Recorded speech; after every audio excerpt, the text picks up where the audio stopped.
Food does not cause IBS. It can aggravate IBS symptoms, but it's not really a true cause. And I hope what I'm going to say next is not the first time you're going to hear about it, but the true cause of IBS is a problem in gut-brain interaction, or how your gut and your brain talk to each other, which they do all the time. And what is crazy to me is that doctors and experts are not talking about this more, because it seems to me that if you don't address the gut-brain axis in IBS management, it's really difficult to get true results. Keep watching to find out what this communication between the gut and the brain is. It's called gut-brain axis, and what to do about it. The gut-brain axis is a bidirectional communication pathway or highway between the gut and the brain. It's like if you think of your brain as the office, the main office, and your gut as the branch. The main office, of course, wants to know what's going on in the branch and send some signals, send some orders in there if need be. They talk to each other about gut processes, like what's going on in the gut, how the gut is doing, also about hunger and satiety, feelings even, and stress and danger. The physical connection that connects the gut and the brain is pretty complex. Of course, you have the central nervous system.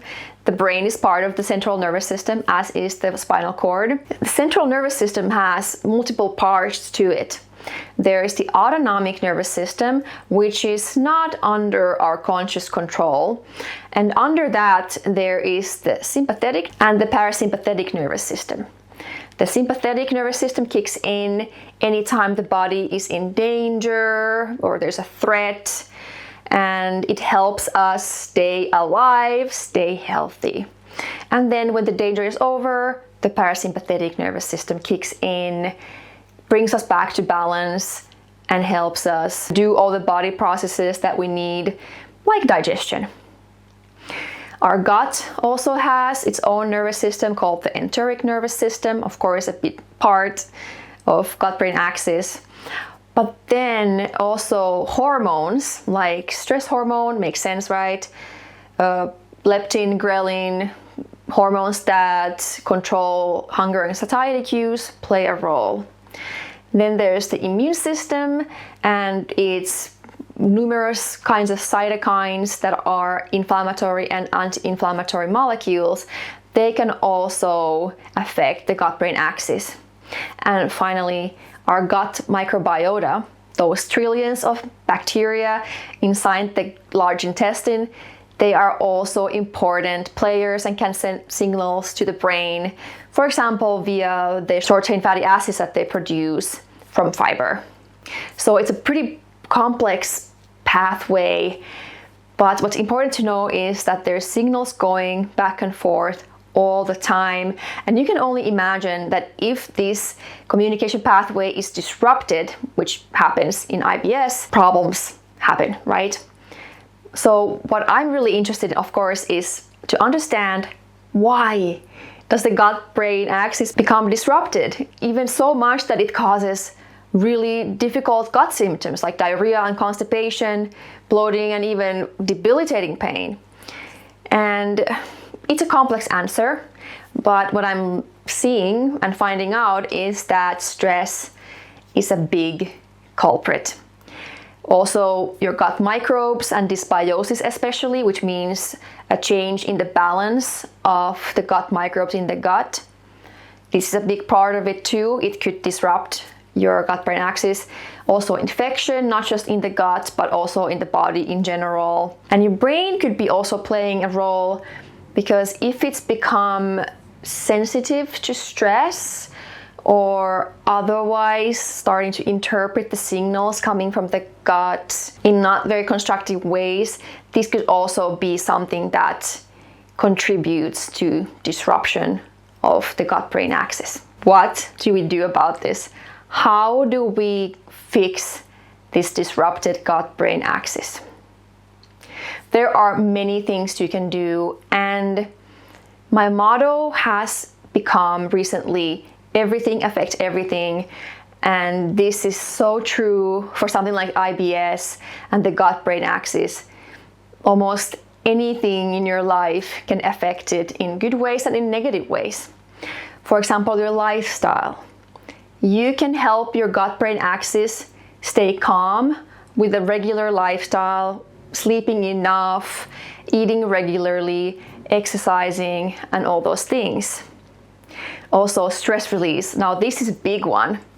If stress disrupts the gut-brain axis, then stress release and stress management can be really helpful for calming that gut-brain axis. Also, your vagus nerve, which by the way I didn't really mention yet, it's one of the most important connectors between the gut and the brain. Anything that stimulates the vagus nerve is helpful, like breathing exercises, meditation, humming and singing, cold exposure, and on and on. There's a lot of things you can do to stimulate your vagus nerve. Diet plays a role, maybe not in the ways you thought it might, but making sure that your microbes and your body in general get all the nutrients they need to be well, that will also help the gut-brain axis. And then there's mindset.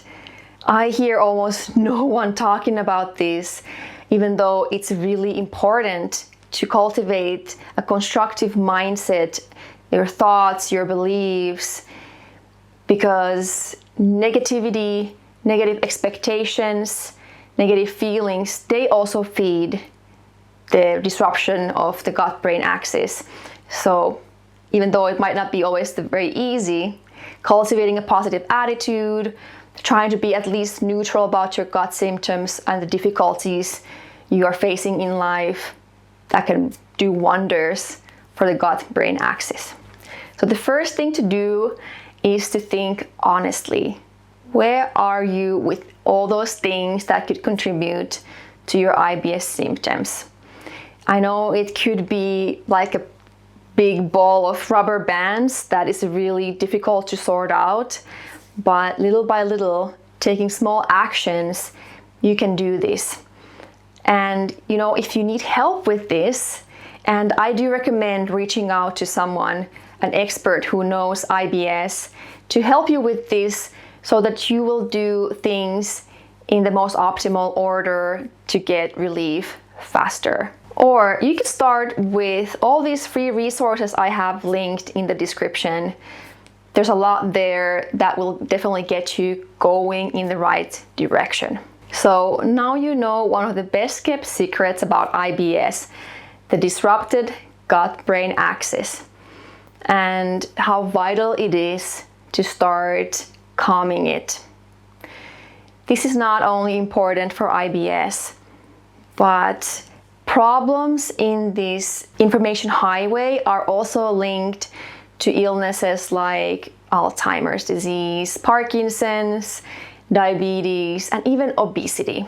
It's going to be a process, but with those resources in the description that I mentioned, that's a great start. But also you can check out this video on 3 vital lifestyle factors that are really going to support your gut health. And here's also a really calming and soothing breathing exercise that is great for calming the gut-brain axis. So, see you there.